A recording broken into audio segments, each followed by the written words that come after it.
So as I said, we're continuing in our learning on Franz Rosenzweig and the return to Judaism.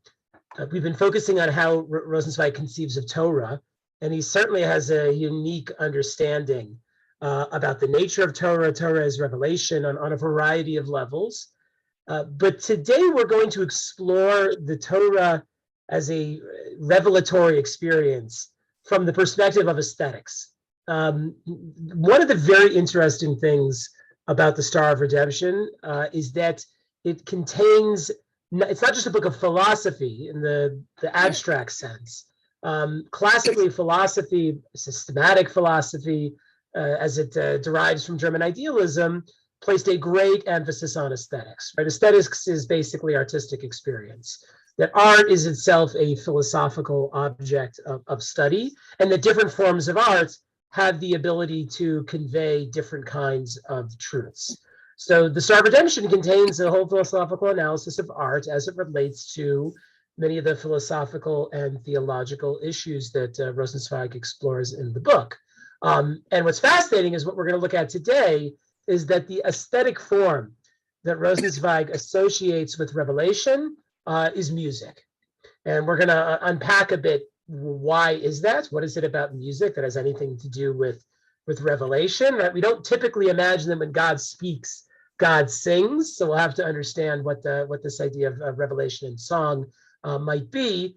But after we look at how Rosenzweig understands the connection, we're then going to look at how it might be reflected in the way that we think about Torah, the reading of Torah, and particularly Hasidic understandings about the nature of Torah. Literally the letters on the parchment itself. So, as I said, we're going to be looking at the idea of the song of Torah, and we're going to look at Rosenzweig's understanding of aesthetics briefly. We're not going to dive into it. It's actually kind of complicated. What I will point out is that the middle section of the Star of Redemption focuses on three topics. It focuses on, and this is sort of famous, it focuses on creation, it focuses on revelation, and it focuses on redemption. That these are three fundamental modes of religious experience, for lack of a better word. And Rosenzweig associates a particular aesthetic form with each one of these three fundamental religious experiences. So for creation, he associates either sculpture or painting, basically visual art. For revelation, he associates song, music in particular, I should be clear. And for redemption, he associates the aesthetic form of poetry. So again, we're not going to have time to unpack all of them. We're going to focus on revelation as song and how that relates to the experience of the Torah. But even before we get into revelation, I'll just start with creation. Right. So as I said, the aesthetic that he associates with creation is the visual arts, primarily painting or sculpture. So what might be the connection between the idea of creation and the visual arts? So I'll just play this out briefly, and then we'll go into more detail with revelation. But the thing about the visual arts is that once you create them, once you make your painting, once you construct your sculpture, they're permanent. It's there permanently, right? It's now this thing that you've created that has its own independent, separate existence. And for Rosenzweig, the act of creation, God's creation of the world, is really no different, right? You have to almost think of God as a painter or a sculptor. God, from God's creativity, right, brings the world into existence, and the world has its own independent existence. Right, every piece of the world, you could say, is like a sculpture, created by God. And now that it's there, it has a sense of permanence to it, of its own independent reality. And again, I think we can understand that. We think about, like, what does it mean to be a creator, right? It's easy to imagine a sculptor, right? Like that they have this vision in mind of what they want to create. Like they see the solid block, they have a vision in mind about what's the image that they are going to reveal from inside that block of stone, and they spend all their time and energy and expertise chiseling the block to create a particular form. And where there was nothing before, where there was just like chaos before, suddenly you have a form that you can behold that, as I said, has its own independent existence, a form that reflects the creative vision of the artist, of the creator. That's the aesthetic form that he associates with creation. But as I said, we're focusing on revelation. And for Rosenzweig, the aesthetic form that he associates with revelation is music. And I'll just point out right away, right, there are several fundamental differences between the visual arts, sculpture and painting, and music. So first of all, and Rosenzweig makes this point here, right, the visual arts are always fixed in space, right? A sculpture has to exist in space. Like, you make the sculpture and it's gonna stay there. It's heavy, it's big, you probably can't even, move it. You draw a painting, right? It goes up on the wall. The visual arts take up physical space. And they have their own independent existence because of that, right? They're attached to something firm, to some matter of some kind, right? They're there, they're real, they're independent. Music, however, is not defined by physical space. The primary metric, so to speak, in which we experience music is not space, but time, right? Music is dependent on time, right? A song, any kind of any kind of music whatsoever, right? It has a beginning, a middle, and an end. And you experience it one note at a time, right? That's the experience of music that takes place in time, and that you experience it one note at a time. And for Rosenzweig, what he notes here is that what makes the experience of creation sort of different is that you take it in all at once, right? When you go to the art museum, you go to the Cleveland Museum of Art, right, and you walk through the galleries, you come up to a painting and you take it all in at once, right? All the details are there before you can behold, and all the details are part of the image that you see all at once, right? If you just focus on one part of the image, you don't really see the image, at all, right? Music, however, is not something that you can ever take in all at once. You have to take it in one note at a time. So again, the experience of it, because it's bounded in time, is just very different, right? You can go to a painting, you can see it in a second or two, and you could say that you saw it, right? If you go to the the Cleveland Orchestra, you can't say that you heard the symphony if you were there for 30 seconds and walked out, right? Like, the experience of the music is something that you have to have from beginning to end. So the fact that music takes place in time and the visual arts take place in space is very, very significant for Rosenzweig. And there's a couple other differences here I'll point out, then maybe we can, even if people have their own suggestions, we can add to it. The visual arts, as Rosenzweig notes, I think he notes it here, are very much static creations. You make the sculpture, and whatever position the sculpture is in when you craft it, that's what it stays in, right? When you paint a painting, right, whatever it looks like when you're done, that's what it looks like forever, right? And that's, to a certain extent, why Rosenzweig associates the visual arts with creation. If you think back to the creation story in Sefer Bereshit, right, God creates the world, he creates all these creations, he calls them good, and that basically brings the story to an end, at least the first parak of first chapter of Bereshit. Those independent creations are basically just put into the world to do their thing. They don't really have, even though they're independent from God, they don't really have a life of their own, at least not at the beginning of Bereshit. Right? It takes some time for them to sort of wake up and have, like human beings, for example, to wake up and really have self-consciousness and self-awareness.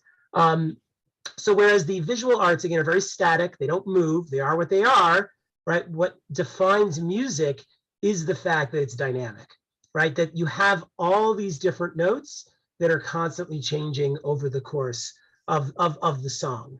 And in the way that the visual arts are, to a certain extent, you might say dead, right? Music is very, very much alive. In fact, you could argue, and Rosenzweig essentially does here, that to experience music is to experience like almost an awakening of some kind, right? Like an epiphany, right? Like you can see a visual art and it can move you, but it's something that you tend to experience externally. And to be honest, like I am somebody that's much more drawn to music as an aesthetic form than the visual arts. Like the visual arts just don't do it for me. Like it's like, okay, that's nice, that's interesting, but I don't really feel them. music is something that I feel very, very deeply. And Rosenzweig actually points that out. Like even the average, says the average like the average music connoisseur can appreciate music in a very, very deep way, because there's a way in which music penetrates, very deeply, into us in a way that the visual arts, you kind of have to be more of an expert to really, appreciate them and all of its details. So visual arts are static, they're unchanging, but they exist, like they're there. You can always go back to it and see it. Music is dynamic, but music is fundamentally ephemeral, right? You create a song, you compose a song, but it only has a life for as long as that music is being played. So these are just some of the, again, framings from which to think about the two forms here. And again, we're going to focus on music and music as a form of revelation. What I'll point out is that Rosenzweig himself played the violin. So it's clear that he has a connection to music. He not only plays the violin, this is like a fact I don't think most people know, because I only heard it once from a world expert on Rosenzweig. Rosenzweig actually played the violin casually with Albert Einstein, of all people. Apparently, the two of them lived in the same building for a time. I'm not even sure exactly at what point in Rosenzweig's life this was. Presumably in Berlin. I'm not totally sure. And they actually played together, like casually. Like they both lived in the same building. They both played violin. And it's hard for me, considering I'm often awed by Rosenzweig's brilliance. Obviously, Einstein's brilliance is also unbelievable. So to imagine the two of them sitting together playing, violin, knowing that neither of them is famous for their violin playing. They're famous for their intellectual breadth and thought. But it's clear again that music is something that Rosenzweig very, very much related to. Let me just read a little bit here of these pieces about how Rosenzweig understands the experience of music, and we'll keep trying to tie it back to the experience of revelation. Rosenzweig says here, he says, I'm just reading towards the end of the first paragraph, the reception of music is felt much more intensely as enjoyment and leads to a much more ardent, not to mention much more fervent self-oblivion than viewing works of the plastic arts. Right? There's something about music that, like I said, is bodily, right? You can kind of feel it and you can experience it in your body. And it does bring a profound sense of enjoyment. The enjoyment that I get when I listen to great classical music is just not really comparable to the enjoyment I might get even if I see a great painting. And part of what Rosenzweig identifies is that what makes the experience of music so profound for us is this sense of self-oblivion, which really just means like being lost in the music. You cannot really get lost in a painting or a sculpture in the way that you get lost in music, right? You kind of like, again, you experience the painting from the outside. I've never seen the Mona Lisa, but they gather up the crowds around, to see it. I have to imagine if I'd like to see it, I would not get lost in it like a Mozart, symphony might enable me to kind of lose myself in it. So again, this for Rosenzweig is very significant, that music has this unique capability. And I'll point out too, if creation is about bringing things into existence, for Rosenzweig, creation is not so much about relationship, right? God creates the world, and that's Perek Aleph of Bereshit, and that's kind of the end of the story there. Only later, when God turns to speak to human beings, do we have a real dynamic aliveness coming into being. Until then, there's really a distance between God and creation. And that's what the visual arts are, right? It's us and the object, and there's always sort of a gap and a separation there, where music is much more of an encounter. And as we have seen in previous sessions, for Rosenzweig, revelation is about the fundamental encounter between God and human beings, but it's mirrored, or it is mirrored in the encounter that all of us have with human beings, right? And again, there's something about the encounter with another person that we can lose ourselves in it far more than like with a sculpture. Right? Like, there's something about the dynamic liveness to another human that it can be profoundly impactful and transformative for us in a way that, like I said, as beautiful as visual experience can be, it's just not quite the same. Rosenzweig also points out here again that the boundary between the visual And the musical isn't always totally fixed when you're thinking about them, theoretically, and that one can sort of blend into to the other. But for our purposes, revelation is music. It's the lyrical form that he describes here. And I want to read one more paragraph about from Rosenzweig on the lyrical. And again, please forgive me for the the indulgence here in the aesthetic discussion. He says, "For the lyrical is the self-surrender to the singular moment, the forgetting of oneself, own totality, and of the multiplicity of things." Right?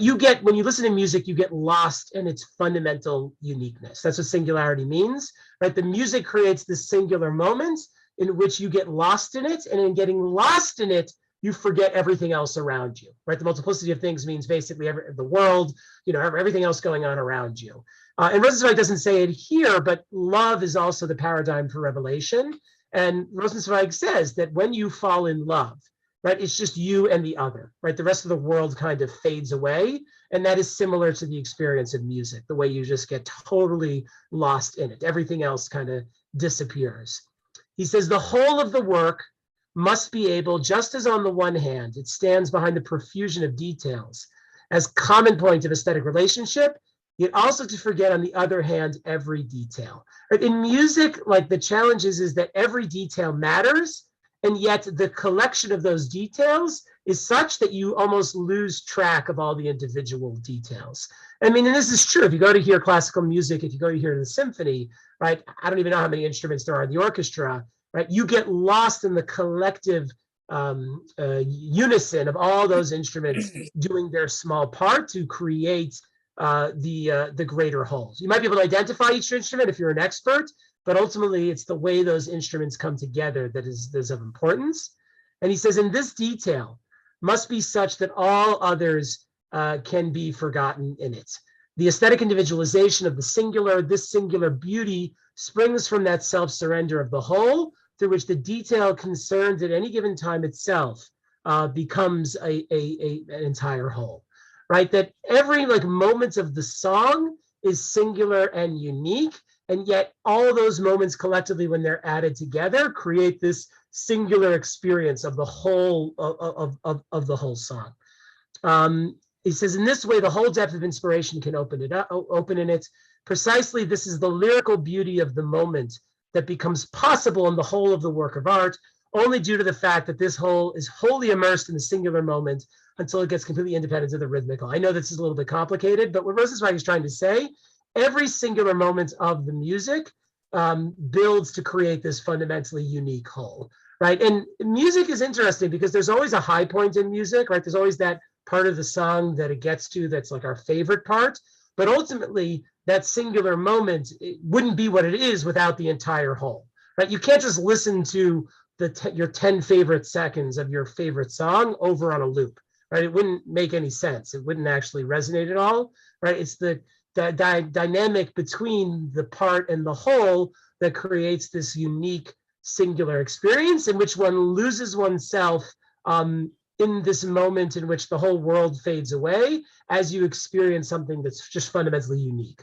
Right? When we say something is singular, we mean it's an experience unlike anything else. Whatever is going on right here, right now, is fundamentally different than everything else in the world. And because what's going on right here, right now is so unique, ultimately one loses oneself within it.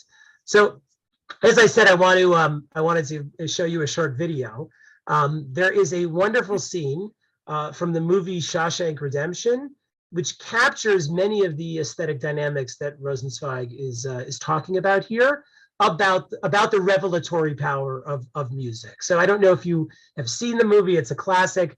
What you have to know is the main character is in jail. It's very difficult for him and for the other inmates there. It's not clear whether the main character deserves to be there or not, but he's basically being abused by the warden.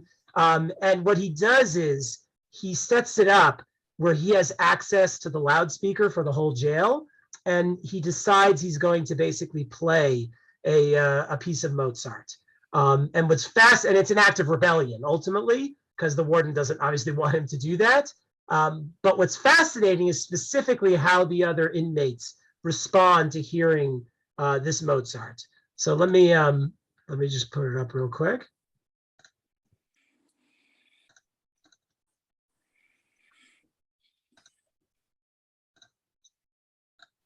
Can you guys see it? Yes. Okay. There we go. So this is him about to put the Mozart on.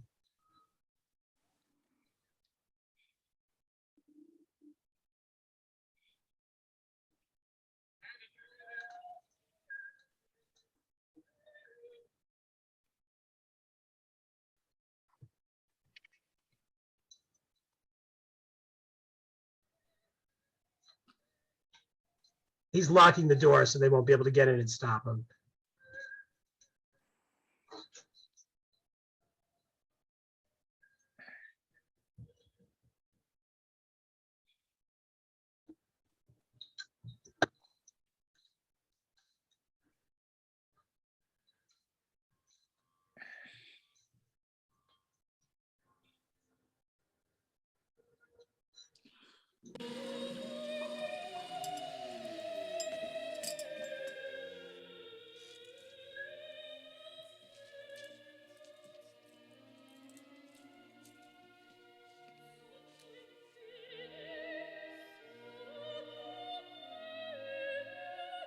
What you see is all the inmates stopping what they're doing and the prison guards to hear the music.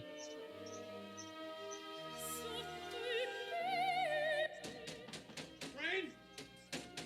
Franz? Andy, let me out. Andy? Andy? I have no idea to this day what those two Italian ladies were singing about. Truth is, I don't want to know. Some things are best left unsaid. I like to think they were singing about something so beautiful it can't be expressed in words, and makes your heart ache because of it. I tell you, those voices soared, higher and farther than anybody in a great place dares to dream. It was like some beautiful bird flapped into our drab little cage and made those walls dissolve away.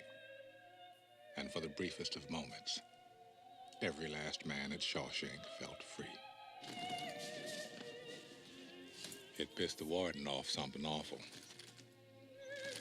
Open the door. Open it up. So if you were able to catch what Morgan Freeman's character was saying there, he was basically describing it as a revelatory experience, right? That there was something about hearing the Mozart, hearing the women singing that just transfixed everybody. And what was fascinating in that moment is that it wasn't just like the prisoners who suddenly had like a taste of something better. It was the prisoners and the guards themselves who basically stopped what they were doing, right? The moment was so singular, it was as if they were no longer guards and inmates, right? That they were something more than that. And Morgan Freeman describes how this experience of the singing pushes towards something more that they all lose themselves in, right? Which is exactly what Rosenzweig described, right? The whole world kind of fades away as one becomes absorbed into that singular moment. So I want to unpack a little bit more about what makes music revelatory especially for Rosenzweig, and to understand that we have to do just a little bit of music theory. This was actually very fun for me because I know very little about music, but my wife grew up playing piano, so she was able to educate me about some of the basics of music theory here. So basically, music has three components to it: rhythm, melody, and harmony. Particularly for piano and composition, but those are the three basic components. Rhythm is the beat, right? And we all sort of know the beat based on any song, right? We can kind of, identify what the beat of a song is. The melody is the tune, right? That's kind of like what we all best know, right? It's the tune. That's like what we hum to ourselves. But you don't really have a tune without a beat. A beat is what kind of keeps the tune and gives the tune its form. And you certainly don't have music without a tune, right? There's nothing there to really to sing or to hear at all. It's the third component, though, the component of harmony that is most important for Rosenzweig. as it relates to the idea of revelation. Let me just read a little bit here about how Rosenzweig understands rhythm, and then we'll move to his understanding of harmony. He says, in music, it is otherwise, to begin with. As noted above, time is the dominant feature here. As we spoke about, time is what gives music its unique character. And therefore, the details cannot be surveyed all at once, right? You can't take in all the notes of a song at once. You could do it on sheet music, but then it's not music, right? You're just seeing the images. You have to hear the song beginning to end. You have to hear every moment. Hans von Bülow quite rightly wrote in this regard, in the beginning was rhythm, right? And Rosenzweig likes this line because for him, rhythm is like similar to creation, because rhythm is what gives music its form, just like creation, going back to what we said before with the visual arts, it gives things their form, right? A sense of like structure. So Rosenzweig is sort of playing on this idea of in the beginning was creation, but in the beginning was rhythm. Rhythm is what gives music its form. It's the sort of creation of music. The entire music work, there in all its parts, it's all there in the rhythm.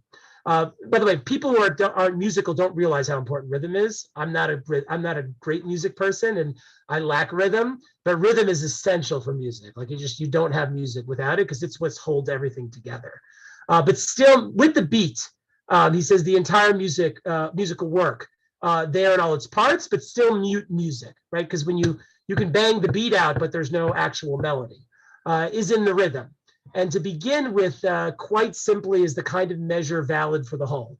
One can beat time to musical work. I mean, you can like kind of drum out the music, and you can recognize songs simply from someone banging out the beat, which means one can present its groundwork without notes through a succession of movements, just beating out the beats. But here again, although it anticipated everything with its in the beginning, creation is only the silent prediction of the miracle, which reveals itself resoundingly. But the beat it gives it form, but it's only the initial stage of creation, right? The question is, what makes music like revelation? And here's what Rosenzweig says. He says, once again, this revelation must descend in a blind and oblivious exclusivity upon the singular moment of the work. Right, so revelation is what gives the work its life. It's what makes it really come alive and make it full of feeling. It must inspire it. And to begin with, without regard for or attention to its neighbor, breathe resounding life into it. Right, revelation, just like for Rosenzweig, revelation is what awakens the soul of the human being. So too in music, it's a metaphor, but it's revelation that gives music its liveness. It can only appear after the entirety of all the moments have been created in the rhythm, but it does not care itself about the rhythmic value of the singular moment. It makes it resound in itself. For a long time or a short time, what does it matter to it? This inspiration of the detail is the work of harmony. This is the key point. If you have the rhythm, which is the beat, and you have the melody, which is the tune, what infuses music with its revelatory dimension is the harmony, right? It's the fact that music, real music, isn't just like one voice singing, right? It's multiple voices singing, right? That's harmony, right? Music isn't just one instrument, it's multiple instruments playing together, right? It's the harmonious dimension that is like revelation, because it's harmony that makes music come alive, right? It's harmony that gives music that sense of dynamism and vibrancy and multidimensionality, right? And it's that which really lends itself to falling, completely into it.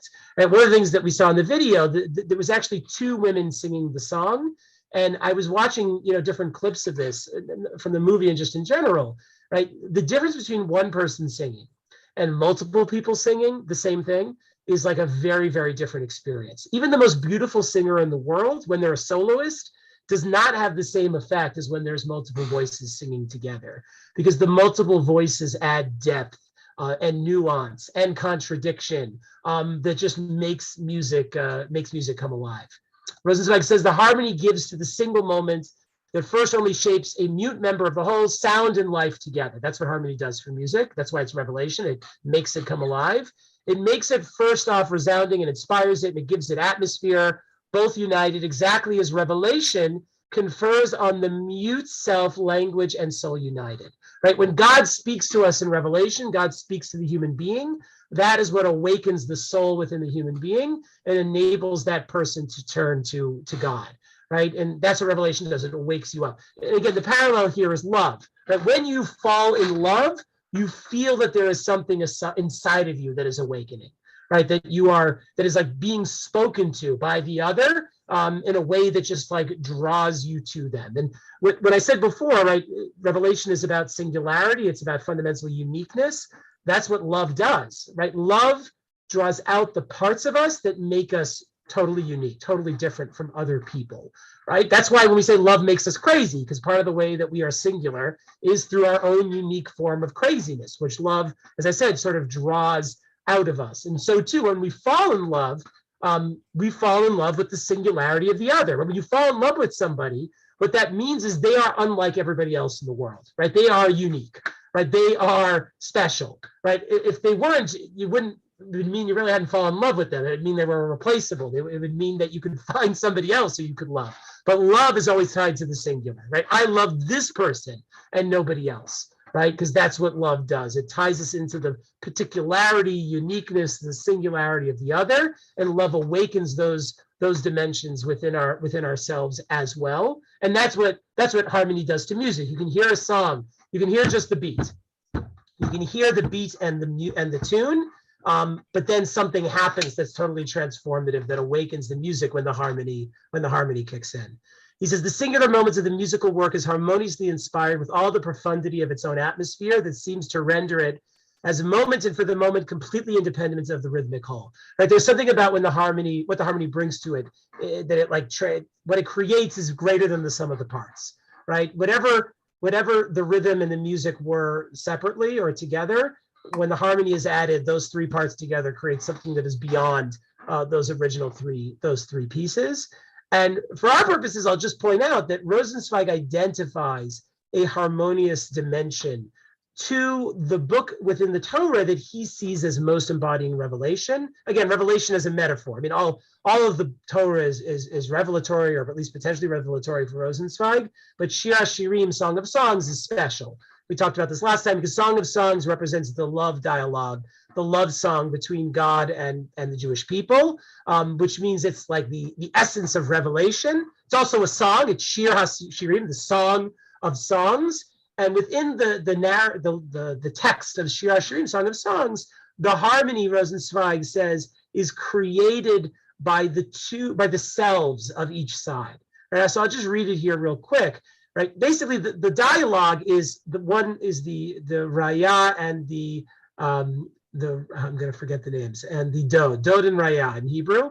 Right. The lover and the beloved. Right. Each one keeps calling out to the other in love and trying to be together. And what Rosenzweig says is as follows. He says, so the word I says I appears more in Shir HaShirim than anywhere else, because each character, God, the lover and the beloved, keeps saying, I love you, I want you, I miss this about you. It's all I, you. So Rosenzweig says, so the word I is the keynote, which is integrated now into the one voice, right? There's almost like a harmony within Shir HaShirim, not literally, but metaphorically, because you keep hearing the sort of deeper awakened selves of both God and the Jewish people in the voice of the lover and the beloved. And the harmony is created by the I, because the I is the singularity of the self that's now like awoken by love.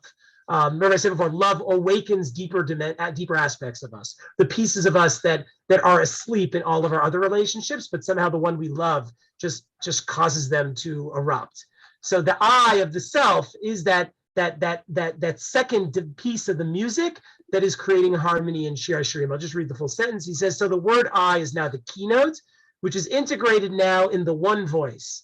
And now when it passes to the you in the other voice. So it's I and you. And the I and you is what creates the harmony within the text, because it's like an extra layer, constantly I and you, and blends like a pedal note with all the melodic and harmonic texture of the middle and high voices. Right? So there's all this stuff going on in Shir HaShirim, all of this music, but it's the I and the you that adds this harmonious dimension within the text. And that's where he sees the experience of revelation, right? That there's harmony because there's this multidimensionality, these like layers of what's going on in the experience of Shir HaShirim.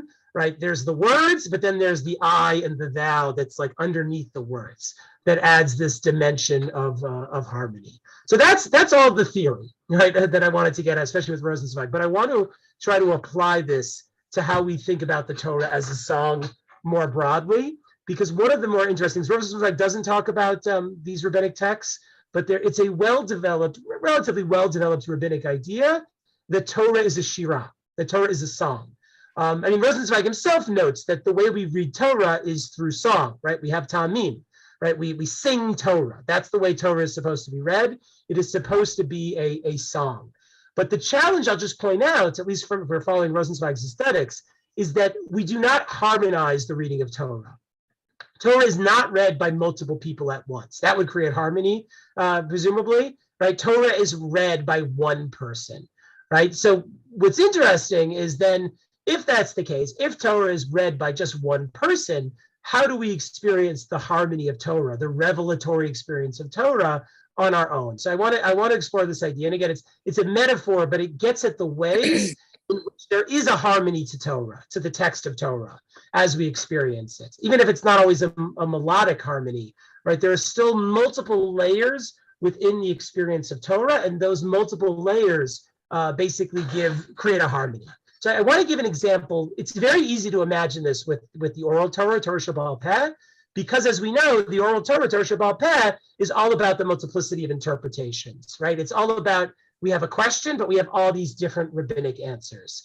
So the Aruch HaShulchan, who's this is a famous halachic work, basically on all the 4 sections of Shulchan Aruch, in his introduction, he addresses the question of the fact that the oral Torah is full of so many different voices, and ultimately so much different disagreement, right? So much machloket, right? These rabbis say one thing, those rabbis say another thing. And it can often be challenging to look at the oral Torah and imagine that somehow it all links back to the Torah, because the oral Torah is full of, like I said, multiplicity, pluralism, for lack of a better word. There's just so many different voices arguing in so many contradictory ways. So here's how the Aruch HaShulchan understands the nature of the oral Torah. He says, if you're bothered by the fact the oral Torah is full of with so many opinions, so many voices, and they're all disagreeing about the details of halacha,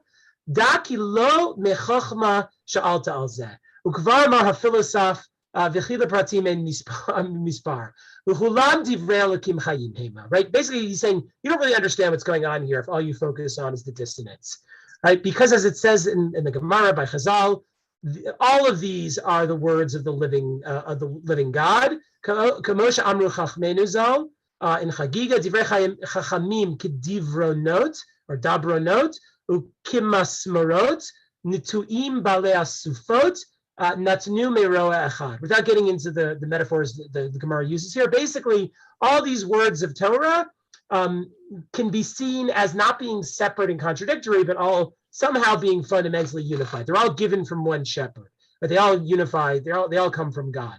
And he goes on to again describe the metaphors here in the Gemara.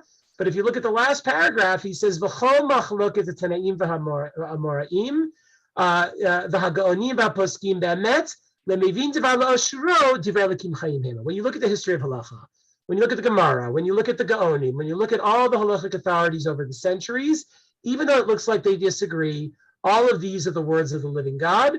And they all have halachic standing, even when they disagree, right? Because again, there's a sense in which halachic truth is multifaceted, right? It can contain contradiction. He says, "V'adarabba, zoti tiferet Toratenu." This is the splendor, the glory of our Torah, Hakadusha v'Torah, our holy and pure Torah, that it contains this multiplicity, that these different voices. V'chol Torah kula nikrat shira. Because the entirety of Torah is called a shirah, a song. V'tiferet hashir hi kshakolot mishunim ze mizeh. Right? Because the beauty of a song is when the different voices sing together, right? When they create harmony. V'zehu ikar ha'ni'imut. This is what gives a music its beauty. Umi shemishutat b'yam Talmud yir'en ni'imut mishunot b'chol hakolot ha'mishunot ze mizeh. And anybody who spends time in the Talmud, every page of the Talmud is full of disagreement, full of machloket, full of different voices. What you recognize is that those different voices are not a cacophony, right? That they're actually a symphony. They're actually a harmony. So for our initial perspective here, right, Torah is a harmony because Torah presents all these different voices. And what one has to recognize is the way all of these different voices come together to create that singular whole. And it's not always easy to see this, right? It's easy to see differing opinions and see only contradiction, to hear only dissonance. But the Aruch HaShulchan says if that's the case, you're not understanding Torah, right? What makes Torah truly a shira is the harmony of all the different voices. And if you spend time really learning Torah in depth, right, really spending time in Gemara, really hearing all the different voices, you start to recognize that harmony of those many different voices is what makes Torah so special, and that each voice has a role to play within the symphony of Torah, especially when you look at it historically, right? Every voice is there to add something to the greater whole. They don't just bring contradiction and therefore falsehood. They actually create a greater harmonic and singular experience of Torah. And again, part of what this metaphor is also getting at is the way that Torah is dynamic. And we've talked about this. For Rosenzweig, Torah is always dynamic. Even though the written Torah is sort of engraved on parchment, right? Torah is living, which means it's constantly has to be able to speak to us in the here and now, right? The moment we freeze Torah into a particular set of understandings is the moment that we cut off the possibility of it being revelatory for us. So the interesting thing about this approach, like I said, is when you look at Torah in its breadth, right? When you study, or especially Talmud, right? The oral Torah, you can experience the harmony, and that harmony is what makes it revelatory. But I want to go back to the written Torah, because I think this is also where it is possible to experience that there's a harmony there. This is the introduction to the Ha'emek Davar by the Netziv, the Rosh Yeshiva of Yeshiva Volozhin in the late 19th century. He wrote a commentary on the Chumash called Ha'emek Davar. And in the beginning of this commentary, he also explores the idea of Torah as a song. Similarly to the Aruch HaShulchan, they are contemporaries. So this idea of emphasizing the harmonic nature of Torah, I think, is significant. And what he points out is that, again, we call the Torah a song. The Torah actually refers to itself as a song at the end of Devarim. Typically, we associate song, again, with poetry. And there are specific parts of the Torah that are referred to as songs, right? Like Shirat Hayam, the song of the sea. And we're going to look at that in a moment. And what makes those parts of the Torah poetry is the fact that it is not laid out in straight lines, that the text has gaps and breaks within it to create a poetic structure. But what the Ha'emek Davar, what he writes here, is that nonetheless, we still call all of Torah a song, even those parts that are not overtly poetic. Even those parts that aren't written neither in poetic structure or in poetic language. And what he points out is that there are two dimensions to Shira, both of which apply to the Torah, what he calls Teva and Segula, the nature of it and the uniqueness of it. He says, the Bashir, when it comes to music or to song, Eina inyan mivuar yafeh kamo bisfor prazi, right? Prose is very different than poetry. Right? To understand poetry or song, right, it's not enough to just understand it in a literal sense. You always have to sort of come at it from the side, is what he is saying. Right? That there's always like these added dimensions to it beyond whatever the straightforward experience of it is. And again, what he's saying here about Torah is that there's a sort of literal meaning to Torah, but there's always more. Right? There's always a deeper understanding. There's always another layer, even to the written Torah. And he goes on, he says, V'lo mikri darush, eila kahu teva hashir afilu shahajid. Meaning, we think about finding the deeper meaning of Torah as being drash, midrash, but he's saying, when it comes to poetry, right, there's always a deeper meaning that's not even midrash. Midrash implies sort of like a hidden meaning or a associative meaning. Just even to try to understand the literal meaning of poetry always means having to go beyond the straightforward reading of the text, because poetry always opens the text up to something beyond it, right? The reason we write poetry as opposed to prose gives you a defined language to describe something. Poetry tries to fundamentally rupture that, right? Instead of describing things in a black and white fashion, poetry tries to put a spin on it and tries to stretch the meaning of it and tries to point to something beyond the simple words of the text. And as the Netziv points out here, this is true even with like average poetry. All poetry sort of pushes you to try to understand it. All poetry sort of demands a level of interpretation that like reading the instruction manual of my vacuum does not require of me, right? That I read and it's technical and it's direct, right? But poetry of any kind always sort of pushes us towards interpretation, pushes us to more meaning. And the Hamek Davar, the Netziv's point is that's true always with Torah. Even the prose parts of Torah, even the narratives, always push us in a interpretive orientation, right? To try to understand that there's more going on here, that there's additional layers going on here. And he goes on to say that's on like sort of the straightforward experience of the text. He says the Bashir Yesula lefa'ara beremazim, but there's always this deeper hidden nature of song, right? Even standard poetry, you got to interpret. There's more going on there than meets the eye, but there's always potentially a deeper meaning to poetry. Now we move towards more of like even a mystical esoteric, but just this idea that poetry points to a dimension beyond the here and now. Right? It's trying to describe something more than what we have words to describe, and that deeper hidden excess of meaning is the second layer that potentially exists in poetry. And what he points out is that poetry often starts to play around with form. Right, he uses the example in Jewish poetry of acrostics. Right, each letter of the poem combines together to form a name. Let's say, like L'chadodi, right, is the piyut that we say on Friday nights. Right, it forms the initials of Rosh Shlomo Alkabetz, who is the author of it. So we start adding these dimensions of poetic form to poetry, and that change in form is what also pushes towards deeper meaning. And he says the Torah is full of this. Torah is full of examples of word choice that seems to be almost more aesthetic than literal. Meaning, when I say aesthetic, it's trying to push us towards something beyond just simply like a straightforward like reading or understanding or translation. So for our purposes, what I wanted to emphasize here with the Netziv is that Torah has these layers to it. Even the straightforward experience, before we get into Midrash, before we get into mystical stuff, right? Torah as an aesthetic experience is one that we experience with multiple layers, right? We read the words of Torah and we always know there's something more going on there. I'm gonna put Mitchell on the spot for a moment. Mitchell, you there? Hold on. Yes. So I wanted to ask you this. I often feel this way when I read Torah, that no matter how well that I know it, it always feels like reading Torah publicly, no matter how well I know it, there's always a fear you don't know it correctly, totally. And there's always a sense that there's more going on there than I'll ever understand. So I was curious if you have that. You've been a Baal Kari for decades, but I was curious if you still have that experience where there's always like another layer to it. There's always something more there, no matter how many times you've read that parsha in shul. Yeah, well, there's two aspects. The first part, I'm always worried that I won't know it well enough. And I've had nightmares where I'm standing on in front of the bima and don't know it.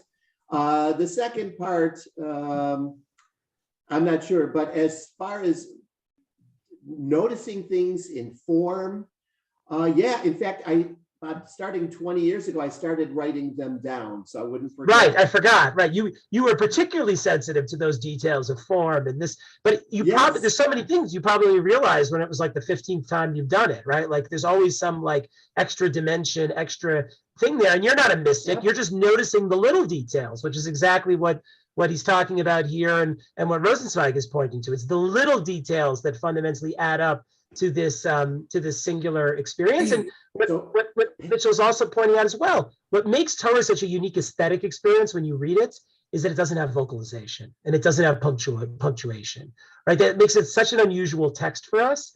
And this idea that the Torah you can't have a Torah with vowels in it. You can't have a Torah with periods in it. Right? That's very important because the lack of punctuation and vocalization is what always sort of pushes us towards those deeper layers of Torah.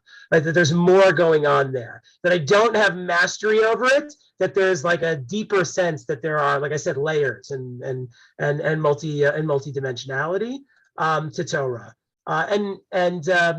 Well, I'll leave it at that. I want to jump now to another way to think of the multidimensionality of Torah, which again, and the aesthetic experience of it, which is all this way of saying the harmony. Right? If you read Torah and there's always more, there's always other details, there's always other layers, and you keep seeing it and experiencing it, right? That is essentially the experience of harmony for Rosenzweig. Once there's like multiple things playing out at once in the reading and the performance of it, right, then you're experiencing harmony. And it's that harmony that makes the Torah come alive, that there's layers, that there's always something more that you've never noticed before. And this idea is said in a very powerful way, this time in a Hasidic or mystical fashion, by the Kedushas Levi, Rabbi Levi Yitzchak Berditchev. He has a famous teaching, you may have heard of this. It's called the black fire on the white fire. And basically what he argues is that our Sefer Torah is not just the words on the parchment. Right? The words are the black fire, but is what is equally part of the Torah is the white fire, is the blank spaces that the words appear on. That those two things go together on the Torah. The black letters and the white blank spaces. Both of those combine to create the Torah. And in a certain sense, just even in a sort of practical dimension, he's correct. If the Torah was black on black, you could not read it. You could not sing it. Right? The fact that it is black on white, even though we don't think of white as being a positive space, it's a negative space. But nonetheless, it requires the positivity of the letters and the negative space of the blank parchment to create the experience of Torah. And you need both of those to go together. And here's how the Kedushas Levi explains it. He says, "V'hine ha'otiyot, kol ot v'ot, hu tzior shachor, v'svivav makif halivninut, b'chol ot." He says every letter of Torah is not just the black letter, but the white surrounding it. Right? Those two things go together. You can't have the black without the white. Ki kol ot hu ptucha o lamala o lamata o minat tzaradim v'hu eish shechora al gabe levana. Right? Every letter of Torah is fundamentally open, meaning every letter except for two. Right? The samech and the mem are potentially self-enclosed, but every letter otherwise is potentially open, which means every black letter opens up to the white around it. And for the Kedushas Levi, that's very significant because he sees a Kabbalistic metaphor here between the black letter, which is the more revealed dimension of holiness or God, and the white fire, is what he literally calls it, right, which is sort of the hidden dimension of God. And that both of those are present in the Sefer Torah, the black fire and the white fire. And it's not just that they're both present, one ultimately is connected to the other because the letter opens up to the white. Right? It's not that they're two are separate. One actually opens up and is fundamentally intermixed with the other. And he goes on to describe here this beautiful idea, one you've probably heard from in one form or another, where there are 600,000 letters, 600,000 Jews and 600,000 letters in the Torah. There aren't really 600,000 letters in the Torah, but that's not the point, right? And that he says, "V'chol neshama achuz bo'oto ot mina aleph bet," that every soul, every Jew's soul connects to one of the letters in the Torah. 600,000 Jews who left Egypt, 600,000 letters in the Torah. There's a letter in the Torah for every Jew, right? And that means that there's a black letter, a black fire on white fire, that the soul of every Jew ultimately connects to. And what he points out here at the end is that for people who are disconnected from God, and he uses the example of Paro, of Pharaoh, because it's relating to the story of the Exodus, they only their soul is only connected to the letters of Torah that are closed. The mem and the samech, right? The final mem and the final samech are basically closed, which means they only see the black fire, they don't see the white fire, meaning they see the singular, they don't see the harmony. And I think that's significant. And when he goes in the Torah, at least in the Torah, and what he goes on to say, he says, "Aval mikom makom, ayidei sheroim nisim v'niflaot, asher aseh Hashem yitbarach, yecholim lehitarev v'liyot lahem kiyum, kamo paro. Af shehaya satum v'lo yadeh mishpat elahut, ve'amar mi Hashem al kol zeh." Meaning Paro, who is obviously not spiritually elevated, only connects to a dimension of the Torah that is the letters that are closed, right? Paro can't connect to the more transcendent or the more holy dimensions of God unless God brings his miracles, like God did in Egypt, right? God brings miracles, and only then can Paro start to recognize God. Otherwise, Paro just sees the black letters. That's the metaphor, right? He only sees like creation as it is. He can't see beyond creation to God. And it's only the miracles God sends that enables Paro to see beyond creation to God. And that's the metaphor here, right? We have the black letters, but the whole idea is black letters draw their power from the empty, the blank white spaces, and that we as Jews, we connect to those letters, not just the black ones, but ultimately the white transcendent holiness that they draw their power from. So I wanted to conclude, because the Kedushas Levi applies this to the idea of Shirat Hayam. And for our purposes, I'll just say, what the metaphor that he's offering us here is that when we read Torah in Shul, when Mitchell Rose reads Torah at Cedar Sinai, yes, he reads the black letters, but the black fire, but the white fire, right? The blank spaces of which those letters draw their power from creates the harmony within Torah. That even if you only hear one voice, right? When Mitchell looks at that Torah, he sees the black and the white, right? He sees the sort of the melody and the harmony. I'll even point out in piano, my wife pointed this out to me. So if you know, you play piano with two hands, right? That's the way piano is played. The way it is traditionally most often done is the right hand plays the melody and the left hand plays the harmony, right? The right hand, the melody is the part you know, that's the tune, but it's the harmony, all those other harmonizing notes that make the tune come alive. And that metaphor seems very apt when we think about Torah, right? The letters are the tune, and the white fire, right, is the harmony, right? That part that you can't even quite put your finger on, but it is what adds the depth and the openness of meaning that Torah always potentially, brings to us when we read it. Because when you read Torah, no punctuation, no vowels. Like it's like you're staring into the abyss almost. Like you never know if you're getting it right, like Mitchell said. It's anxiety provoking, but part of that anxiety is the sense that there's always like more there. There's always another layer there within what you're reading, and that's what adds the harmonizing dimension. I'll just point out with Shirat Hayam, with the Song of the Sea, as I said before, this is poetic structure in the Torah. You have black, and then you have empty spaces, and it's those empty spaces that signify this idea of the poetic structure. And if you notice what's unique about this, and the Talmud points it out, you have writing over empty space, over writing over empty space. It alternates, right? Like black, white, black, white. If I go down the middle here, black letters, white space, black letters, white space, black letters, white space. And again, even when you look at this, you can imagine, again, you have the black letters and you have the white space around it. So again, you see the black letters, like those are the notes, but it's the white space that creates the harmony, because it's the white space that points to that possibility of more meaning, more voices, more truth, more holiness, right? New and endless possibilities as you read every word of Torah. That's what the rabbis do, right? Every letter.